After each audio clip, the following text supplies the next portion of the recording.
बिस्मिल्लाहिर्रहमानिर्रहीम। अल-क़ुरआनु हयाती।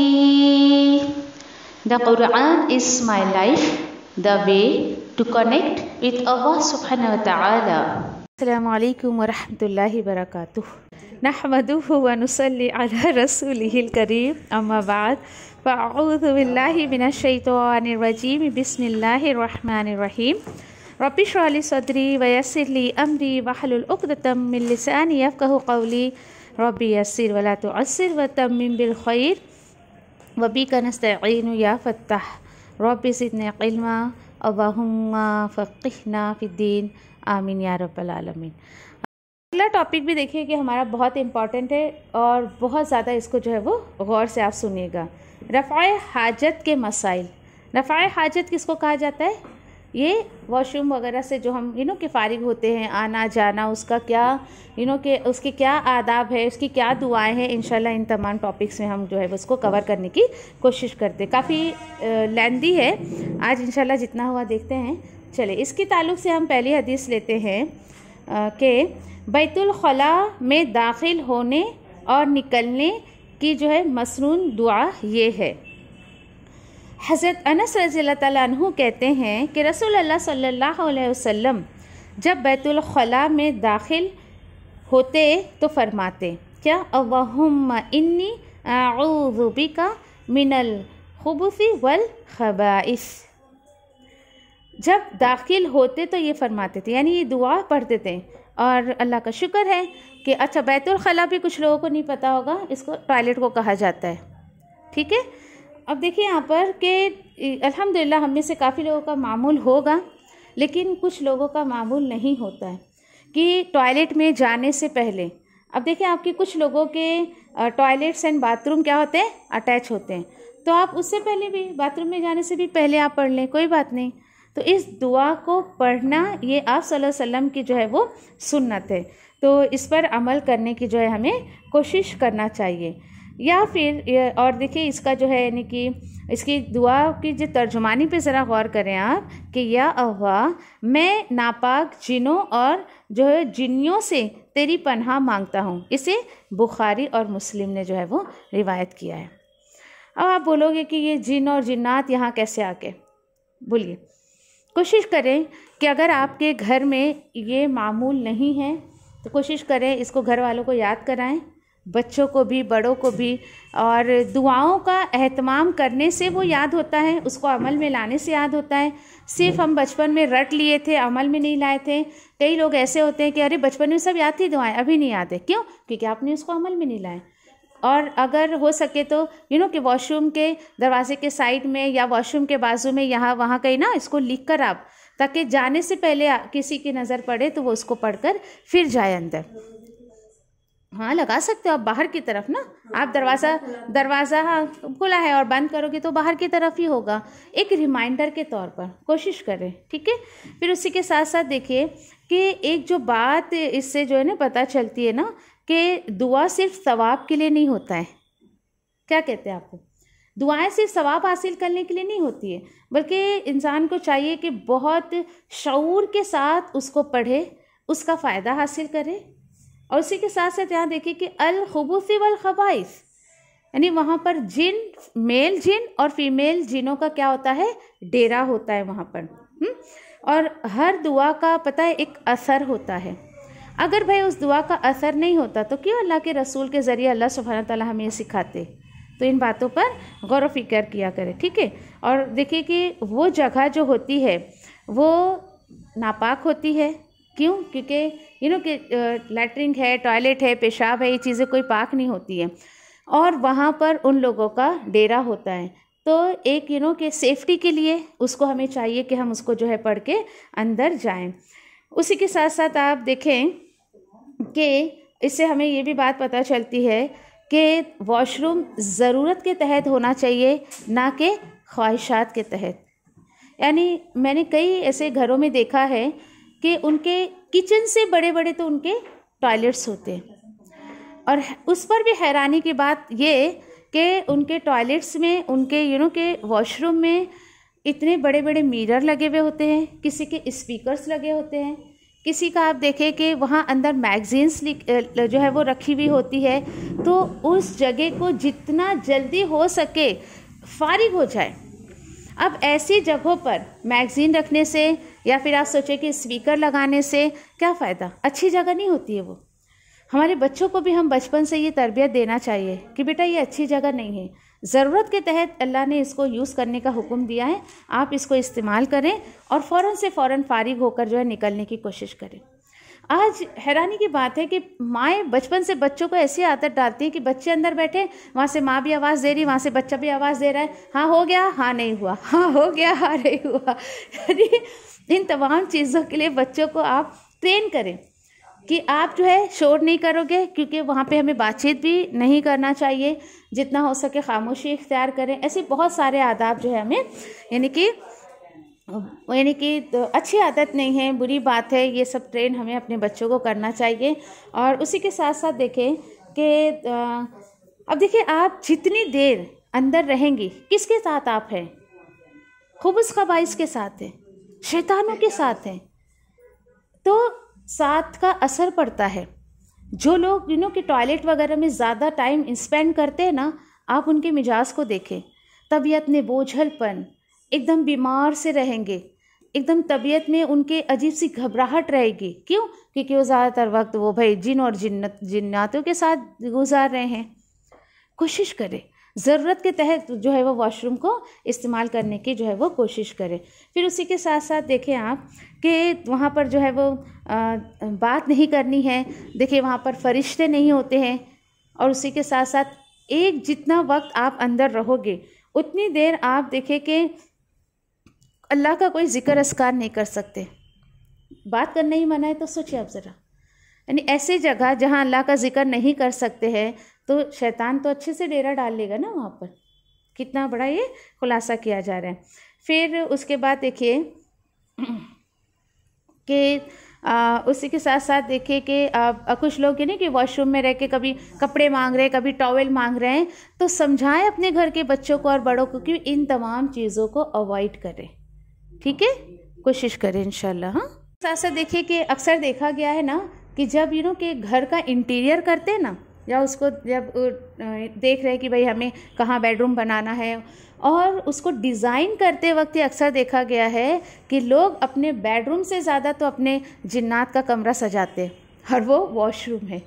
सोचिए ज़रा, ठीक है आप उस वक्त जो है दरवाज़ा तो आप बंद कर देते हो ना, ठीक है आप दरवाज़ा तो बंद कर देते हो, लेकिन उस बंद कमरे में जितनी देर आप उनके साथ रहोगे आपकी तबीयत में एक गमज़दा होगा, आपकी तबीयत में जो है एक बेचैनी सी होगी। तो आज के बाद आपके घर में किसी का ये मिजाज हो या आपका ख़ुद का ऐसा मिजाज हो तो ज़रा गौर व फिक्र करें कि क्या मैं बहुत ज़्यादा बिला वजह वॉशरूम में तो नहीं बैठती हूँ, मेरी तबीयत में इतना बोझलपन क्यों है, क्यों मेरा दिल इतना गमगीन होता है। क्योंकि वो साथी आपके ऐसे हैं ना जो आपको इस जो है नहीं आपको काबू में कर लेते हैं अंदर इतनी देर वॉशरूम में रहने की वजह से। ठीक है, उसके बाद चलें कि अगली हदीस पर हम आते हैं, और वो कुछ इस तरीक़े से है कि हज़रत आयशा रज़ियल्लाहु ताला अन्हा से रिवायत है कि नबी करीम सल्लल्लाहु अलैहि वसल्लम जब बैतुल खला यानी टॉयलेट से बाहर आते तो गुफ़रानका यानी या अल्लाह मैं तेरी बख्शिश चाहता हूँ फरमाते। इसे अहमद, अबू दाऊद, निसाई, तिरमिज़ी और इब्न माजाह ने रिवायत किया है। सोचिए ज़रा, सोचिए अल्लाह के रसूल का ये मामला था कि वॉशरूम से बाहर आते तो ए अल्लाह तू मुझे माफ़ कर दे।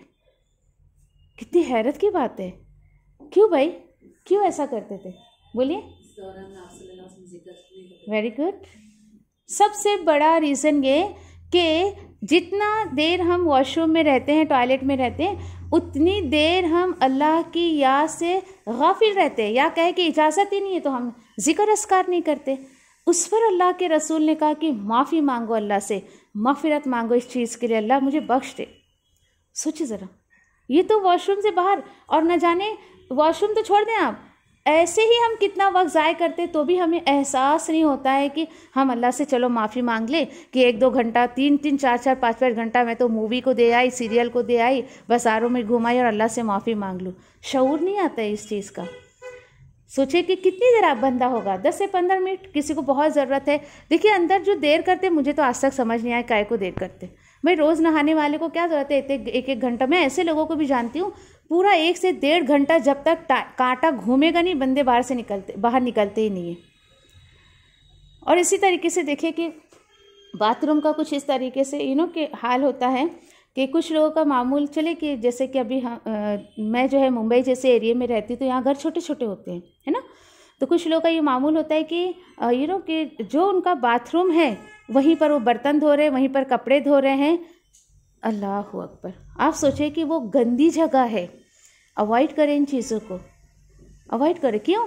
क्योंकि देखिए आपका बर्तन नापाक हो रहा है तो फिर उस बर्तन में जो आप खाओगे वो जिस्म में जाके कैसे पाकी वाले काम करवाएगा आपसे, कैसे अच्छे अखलाक आपके होंगे। मैटर करती है सब चीज़ें। तो कोशिश करें कि ऐसी जगह पर जहाँ पर ऐसी नापाकी के चीज़ें हैं या काम होते हैं, आप वहाँ पे ना कपड़े धोएं, आप ना बर्तन धोएं। क्या करें आप बोलेंगे नहीं भाई हमारे तो घर छोटे छोटे हैं, छोटा सा वॉशरूम है, घर के बाहर हम धो नहीं सकते और ऐसा वैसा ना। देखिए मैं भी जिस घर में रहती थी वो छोटा ही घर था मेरा, शुरू में ही ऐसा ना।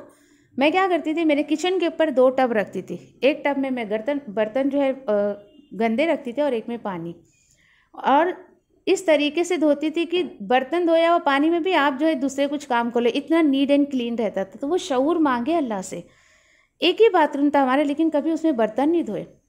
और जिस घर में हम देख लेते ना, यकीन करें हम पानी भी नहीं पीते उस घर का। तो नहीं, नज़र पड़ गई ना अगर कि इनका मामूल है इस तरीके से, ये अवॉइड करते हैं, हम बहुत अवॉइड करते हैं। क्यों हम नापाकी को अपने जिस्म में जाने देना, इससे नेकी और बदी का बहुत बड़ा असर होता है। तो कोशिश करें इन ये पाकी नापाकी से बहुत सारी चीज़ें आती है सामने। और फिर उसके बाद देखिए, चाहे आप नहाने के लिए जाएं, आप चाहे जो है वो वॉशरूम के लिए जाएं, अगर आपका एक ही अटैच है बाथरूम टॉयलेट, तो भी आप जो है जिस चीज़ की ज़रूरत के लिए जाएं, बाहर निकलें आप तो क्या कहें, गुफ़रानका, कि अल्लाह मुझे माफ़ कर दे, लेकिन शऊर के साथ, ठीक है। अब उसके बाद देखिए कि कितने कितने लोग अंदर, मैंने देखा है कि इतने बड़े बड़े मिरर लगा के रखते हैं। मुझे आज तक वो समझ नहीं आया। मैंने आज तक अपने बाथरूम में मिरर नहीं लगाया कभी। किसी क्या इतने, यस, आप सोचिए ज़रा, मैं आपको बताऊं लॉजिक, इस साइको इंसान का क्या होता है। एक बंदा अंदर नहाने के लिए गया, ठीक है, मैंने जो जज किया है क्यों लोग बाथरूम में इतना वक्त ज़ाय करते हैं। एक बंदा अंदर नहाने के लिए गया, उसने अपने कपड़े उतारे, मिरर में अपने आप को बगैर कपड़े का वो देख रहा है। अच्छा, मिरर का पोजीशन भी ऐसा है कि आप पूरा देख लो अपने आप को, और शैतान तो है आपके साथ। आप जब अपने भी कपड़े उतारे ना, आउज़बिल्लाह ज़रूर कहा करें। क्यों? देखिए, ये आपके बदन का हक है कि आप अपने आप को भी बगैर कपड़े के नहीं देख सकते हो। ये हया की निशानी है। दूसरों को तो छोड़ दें, आप खुद को भी, आप हया का तकाजा ये है, ईमान का तकाजा ये है कि आप खुद को भी बगैर कपड़े के देखना अवॉइड करें। अब देखिए, एक बंदा अपने आप को देख रहा है, शैतान तो पीछे पड़ा है, चल भाई इससे कुछ गलत काम करवाते हैं। तो एक इंसान जो अपने आप को बरहना देखेगा तो क्या वो कंट्रोल कर पाएगा? कभी नहीं कर पाएगा। चल भाई 1 दफ़ा कर लेगा, 2 दफ़ा कर लेगा। आप सब समझदार हैं मैं क्या कहना चाह रही हूँ। अवॉइड करें। कोई कहता नहीं भाई मिरर बहुत ज़रूरी है, तो भाई जितनी ज़रूरत है ना, आप इतनी हाइट पे लगाएं कि आपका चेहरा, और ज़रूरत क्या है, नहाते वक्त क्या मुंह पे लग जाता है कि आपको देखने के। मैंने कुछ लोगों से कहा, अच्छा मना भी किया, जिनके यहाँ मैंने देखा ना कि बाथरूम में इतने बड़े बड़े मिरर लगे हुए हैं कि सारा जिस्म ऊपर से नीचे तक नज़र आ रहा है। अस्तगफिरुल्लाह। मुझे तो ऐसे लोग के बाथरूम में जाने को भी घबराहट होती है इतनी। और उसके बाद देखें आप, कोई बोलते नहीं वो ना निकलने से पहले चेहरा देखने का रहता है ना। भाई क्या देखने का रहता है चेहरे पे? मुझे तो आप देखिए जो एक्सक्यूजेस देते हैं लोग, वो भी मेरी समझ से बाहर है। तो बाथरूम के बाहर लगा लेना मिरर। सोचिए कि एक बच्चा भी पूरा उसमें नज़र आ रहा है। एक 10-12 साल का बच्चा वो नहाने जा रहा है, शुरू से वो अपने जिस्म को देख रहा है, वही उसके अंदर चेंजेस आ रहे हैं, शुरू से वो गलत कामों में चला जाएगा। बहुत सारी चीज़ें, बहुत सारे अदब टॉयलेट बाथरूम के ताल्लुक से याद रखें। अपने अंडर गारमेंट्स को आप बिल्कुल बढ़ाना, टांगना नहीं है आपको। क्यों? देखिए, आप जब वॉशरूम से, आपका ऐसा नहीं है कि आपके घर में चलो आपके शौहर के लिए अलग है, आपके लिए अलग है, ऐसा नहीं। एक घर में एक टॉयलेट सबके लिए काफ़ी होता है ना, एक बाथरूम सबके लिए काफ़ी होता है। अब आपने अपने अंडर गारमेंट्स को, क्योंकि ये केसेस हमने सुने हैं लोगों से और कितने मसलों का हल हमको निकालना पड़ा ऐसे, तो बी केयरफुल। मैं जो आप लोगों को बता रही हूँ कि एक बच्चा इतना साइको हो गया था, और जब उसका के काउंसलिंग की गई तो ही सेड कि मैं कि हमारे घर की जो औरतें हैं उनके अंडर गारमेंट्स को मैं ऐसे ही लटका हुआ देखता था, तो मेरे अंदर ये बुराई आ गई। औरतों की लज्जत उसके अंदर 10-12 साल में आई। आप बताएं, अब 10-12 साल के बच्चे को सोचिए ज़रा, गंदा है तो उसको हटाएं वहाँ से, क्योंकि आप नहीं अभी इंसानों की कि मर्दों के साइको से आप शायद वाकिफ़ अभी नहीं हैं। अल्हम्दुलिल्लाह कि जिस फील्ड से हम हैं तो हमको काउंसलिंग करनी पड़ती है बहुत सारे लोगों की, तो काउंसलिंग के बाद जो रिज़ल्ट हमारे सामने आता है ना, तो हम सोचते हैं कि किसी मौके पर हम शेयर करें, ताकि अल्लाह सुब्हान ताला हमें इन चीज़ों से बचाने की कोशिश करें। उसका आपके कि अभी किसी बच्ची का टंगा हुआ है तो उसका बाप भी अंदर जा रहा है वॉशरूम में, भाई भी यूज़ कर रहा है, दूसरे लोग भी होंगे उसके कज़िन वगैरह, चाचा मामा कोई भी, तो ये सब बैड मैनर्स है कि आप अपने अंडर गारमेंट्स को यूं ही अंदर छोड़कर आ जाए। बी केयरफुल, ठीक है। देखो, बच्चों की साइको क्या हो रही वो आपसे शेयर नहीं करेगा, लेकिन बाद में बच्चे ऐसे परेशान हो जाते हैं फिर, तो इसका बहुत ज़्यादा हमें एहतियात करना है। अगली हदीस की तरफ आते हैं, और वो ये है कि बैतुल खला में अल्लाह ताला के नाम वाली कोई चीज़ साथ नहीं ले जानी चाहिए, साथ नहीं ले जानी चाहिए। और इसकी हदीस कुछ इस तरीक़े से है कि हज़रत अनस बिन मालिक रज़ी अल्लाह ताला अन्हु फरमाते हैं कि रसूलुल्लाह सल्लल्लाहु अलैहि वसल्लम जब बैतुल खला में जाने का इरादा फरमाते तो अपनी अंगूठी जिस पर मोहम्मद रसूलुल्लाह लिखा हुआ था उतार दिया करते थे। चले, इसके ताल्लुक़ से इंशाअल्लाह हम लोग जो है वो देखते हैं। अब यहाँ पर देखें कि इस चीज़ को मना किया गया है कि आप अगर, कुछ लोग देखिए कि चले आप बोले नहीं बाबा मैं तो ऐसी कोई अंगूठी नहीं पहनती, अल्लाह के रसूल पहना करते थे। आपको याद होगा कि सुलह हुदैबिया का अगर आपने हिस्ट्री पढ़ी होगी वो वाक़या, तो उसके बाद से अल्लाह के रसूल जब भी कोई लेटर किसी यानी कि हुक्मरान को भेजते थे तो उसमें मोहर यानी सीलिंग होती थी अल्लाह के रसूल की अंगूठी की, और उस पर कुछ ऊपर अल्लाह और नीचे मोहम्मदुर रसूलुल्लाह ऐसा लिखा हुआ था। तो उससे वो एक कि एक प्रोटोकॉल होता था कि भाई आपको ये मोहर नबूवत के साथ ये लेटर आपको मिला है, ये आपको इज़्ज़त देने के लिए हम दे रहे हैं, सील किया हुआ लेटर। जैसे आप कहें कि आज के टाइम पर कि खुला लेटर आप देखें तो बोले भाई ये तो पहले से कोई पढ़ चुका है, या सीलिंग चीज़ आप लेते हो, अगर सील की भी चीज़ आप लेना पसंद नहीं करते इस तरीके से। तो इससे पता चला कि देखिए कि मर्द अगर अंगूठी वगैरह पहनना चाहें तो पहन सकते हैं, लेकिन सिर्फ चांदी की, और उसी के साथ साथ अवॉइड करें कि उसके ऊपर ऐसी कुछ आयतें लिखी हो। आज आप देखें कि अक्सर देखा जाता है कि कुछ लोग कि कुरान की आयतें पहने हैं पेंडेंट के तौर पर। कुछ दिन पहले एक बच्चे से मुलाकात हुई मेरी, और वो गोल्डन कलर का चेन, इतना बड़ा हार्ट शेप में पेंडेंट, तो मैंने कहा भाई ये क्या पहन रखा है तूने? वो है ना अपी इसके अंदर ना अल्लाह लिखा हुआ है। अच्छा 20 साल का बच्चा, तो मैंने कहा कि अल्लाह के बंदे उतार दे इसको, एक तो तू लड़का, ऊपर अरे अल्लाह ही लिखा है अपने, और कुछ ही लिखा है। तो मैंने कहा ठीक है अल्लाह लिखा है, लेकिन इसको उतार दो। एक तो तुम लड़के हो पहन नहीं सकते हो, दूसरा ये कि कितनी दफ़ा इंसान एहतियात करेगा, वॉशरूम आए जाए। फिर अक्सर आपने देखा है आप ज्वेलर्स के पास जाते हैं तो अल्लाह नाम का पेंडेंट, कभी अंगूठियों पर कि इस तरीके से अवॉइड करें इन चीज़ों को। कोई लेता है उसको भी अवॉइड करें। बहुत सारे लोगों को मैंने देखा है कि बचपन से ही पहना देते हैं बच्चों को अल्लाह नाम का लॉकेट, कभी आयतल कुर्सी लिखी हुई है या कुछ। कितनी मर्तबा आप उसको पहनेंगी, रखेंगी, ओढ़ेंगी, कितनी मर्तबा। तो अवॉइड किया गया है अदब का एक कि अदब के हिसाब से भी, और ये समझिए कि अल्लाह के कलाम, अल्लाह की आयतें, अल्लाह का नाम, इसका बहुत ज़्यादा हमें रिस्पेक्ट करना चाहिए। फिर उसके बाद अगली जो है हदीस है कि खुले मैदान में रफ़ाए हाजत के वक्त मुंह या पीठ क़िबले की तरफ नहीं करनी चाहिए। हाँ, अलबत्ता तहारत खाने के के अंदर या दीवार के ओठ में ऐसा किया जा सकता है।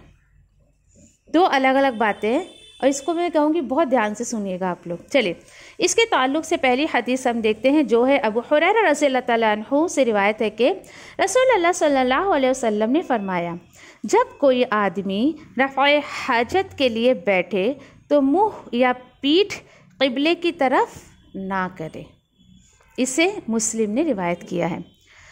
दूसरी हदीस इसकी क्या मिलती है कि हज़रत अब्दुल्लाह बिन उमर रज़ियल्लाहु तआला अन्हुमा फरमाते हैं कि मैं अपनी बहन यानी अमीरुल मोमिनीन हज़रत हफ्सा रज़ियल्लाहु तआला अन्हा के छत पर चढ़ा तो मैंने रसूलुल्लाह सल्लल्लाहु अलैहि वसल्लम को छत पर रफ़ाए हाजत के लिए बैठे हुए देखा।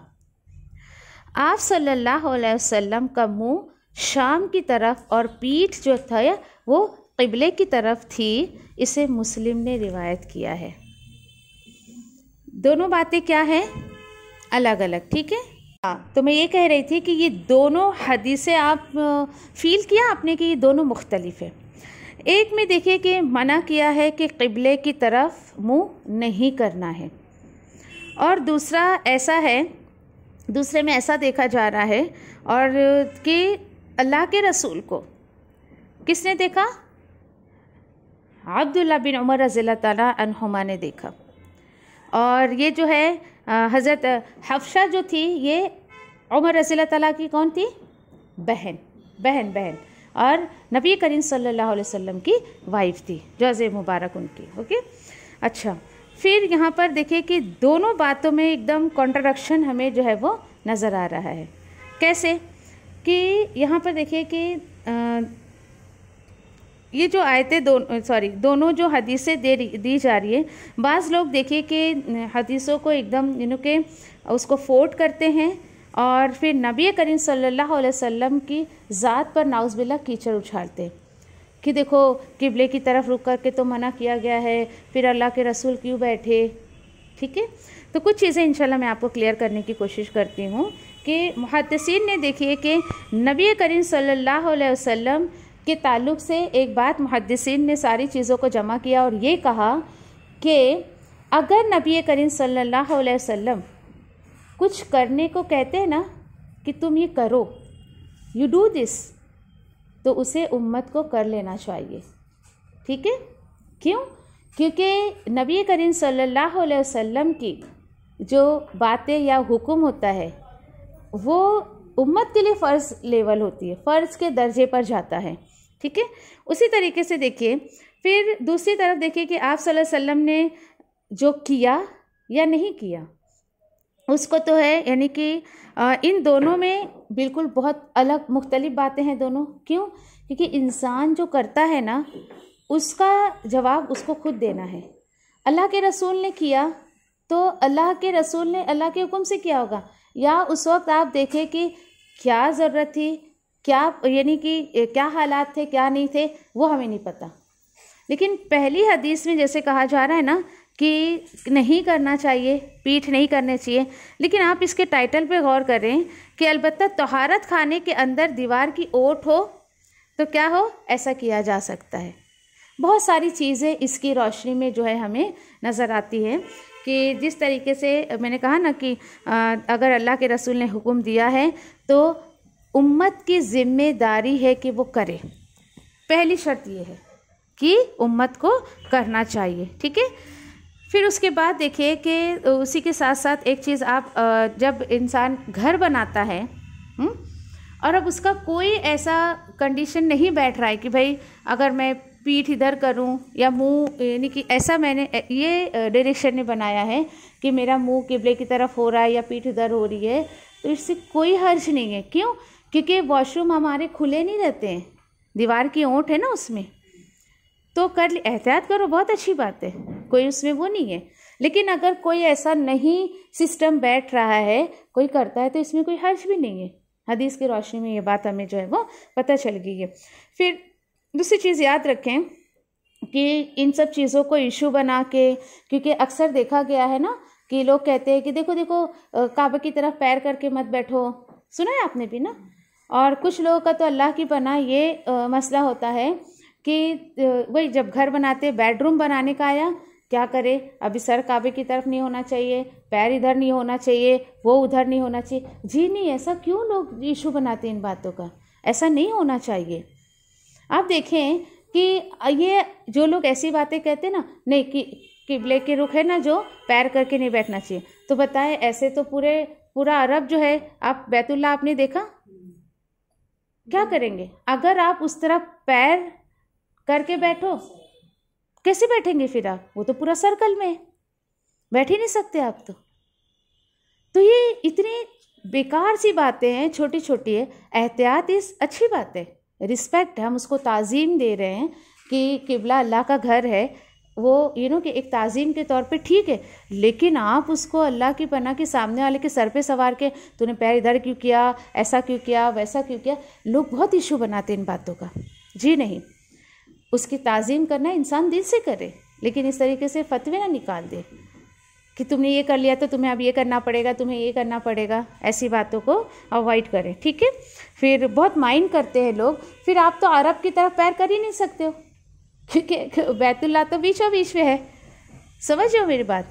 तो इन तमाम बातों को अवॉइड करें, असल चीज़ पर रहने की जो है इंसान कोशिश करे। फिर उसी के बाद देखिए कि अगला जो टॉपिक है हमारा, रफ़ाए हाजत के वक्त शर्मगाह को जो है वो दायां हाथ लगाना मना है। दायां हाथ मीन्स राइट हैंड, सीधा हाथ, वेरी गुड, ठीक है। दाएं हाथ से इस्तंजा करना भी मना है। तो ये क्या है इंशाल्लाह हम देखते हैं कि हज़रत अबू क़तादा रज़ियल्लाहु तआला अन्हु कहते हैं, रसूलुल्लाह सल्लल्लाहु अलैहि वसल्लम ने फरमाया, पेशाब करते वक्त कोई आदमी पेशाब की जगह को दाएं हाथ से ना छुए और ना ही जो है दाएं हाथ से इस्तंजा करे, और ना ही कोई चीज़ जो है वो पीते वक्त बर्तन में फूंक मारे। इसे मुस्लिम ने रिवायत किया है। चले अब इसकी रोशनी में कुछ चीज़ों के इंशाल्लाह कुछ चीज़ें हम जो है वो देखते हैं।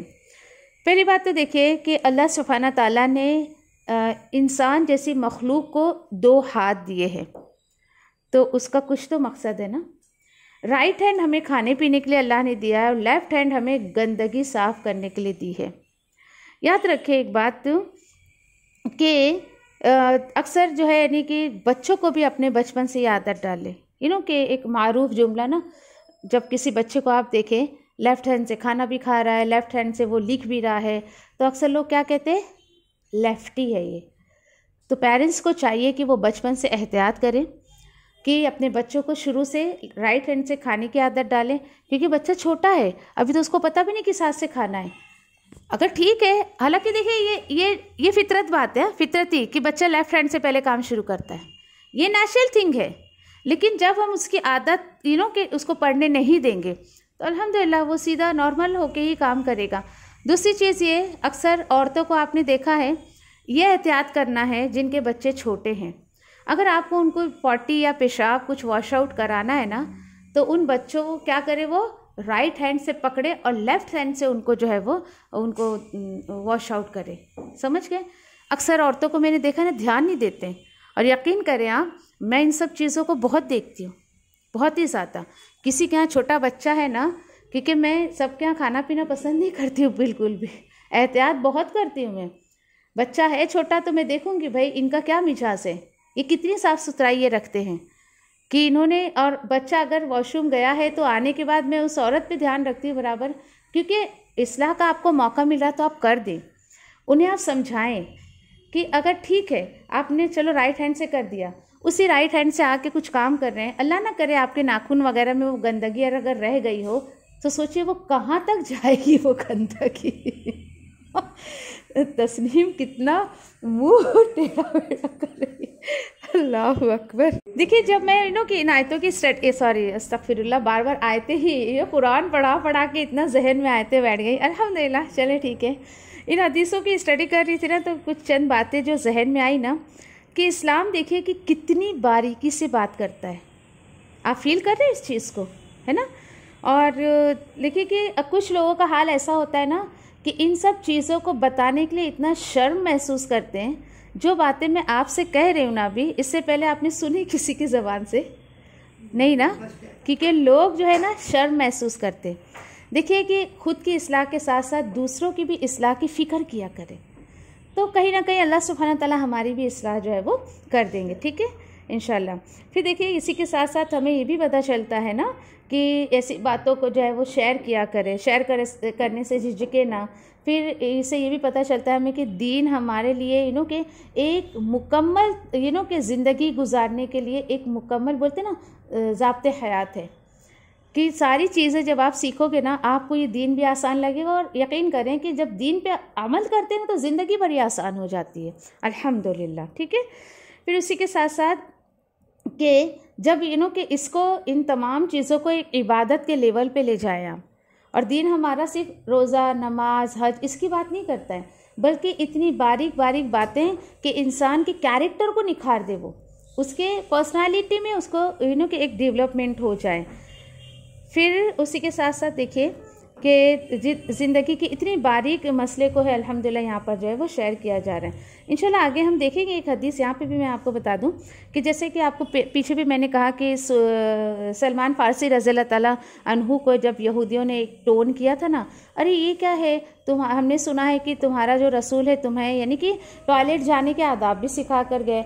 तो उन्होंने तो ये सोचकर कहा था कि चलो हम इनको आर दिलाएंगे, इनको गुस्सा दिलाएंगे, फिर ये कुछ हमारे खिलाफ बातें करेंगे ऐसा वैसा। लेकिन सलमान फ़ारसी रज़ियल्लाहु ताला अन्हु ने बड़े फ़ख्र से कहा कि जी हाँ, हमारे रसूल ने हमको इतनी बारीक बारीक बातों का भी जो है यानी कि तालीम देकर गए, हमको सिखा कर गए।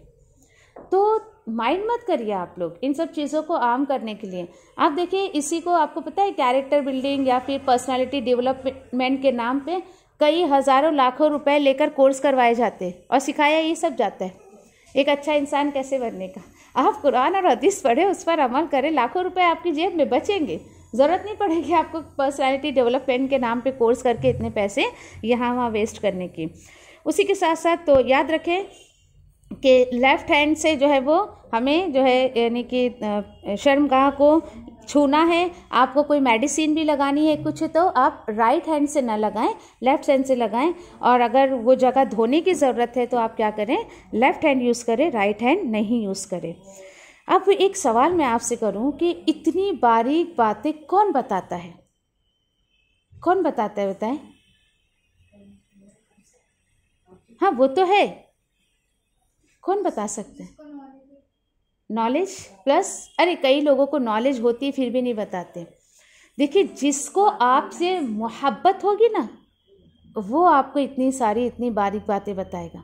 अल्लाह के रसूल को अपनी उम्मत से बहुत मोहब्बत थी अल्हम्दुलिल्लाह, इसलिए अल्लाह के रसूल सल्लल्लाहु अलैहि वसल्लम इतनी बारीक बातें बता कर गए हैं। आप भी हर उस शख्स को जिसको आप चाहती है, मोहब्बत करती हैं, देखिए माँ जैसे हर चीज़ अपने बच्चे को बताती है ना, क्यों बताती है? ताकि पहली बात तो माँ को मोहब्बत होती है बच्चे से, दूसरी बात यह कि मेरा बच्चा कुछ गलती ना करे। तो आप भी अपनी के कौम के लोगों के लिए मोहब्बत पैदा करें, इन चीज़ों को आम करें, लोगों तक पहुँचाने की कोशिश करें इंशाल्लाह, ठीक है। सुब्हानल्लाहि व बिहम्दिही सुब्हानकल्लाहुम्मा व बिहम्दिका नशहदु अल्ला इलाहा इल्ला अंता नस्तगफिरुका व नतूबु इलैक रब्बना तक़ब्बल मिन्ना इन्नका अंतस समीउल अलीम व तुब अलैना इन्नका अंतत तव्वाबुर रहीम आमीन या रब्बल आलमीन। जज़ाकुमुल्लाहु खैर। अस्सलामु अलैकुम व रहमतुल्लाहि व बरकातुहू।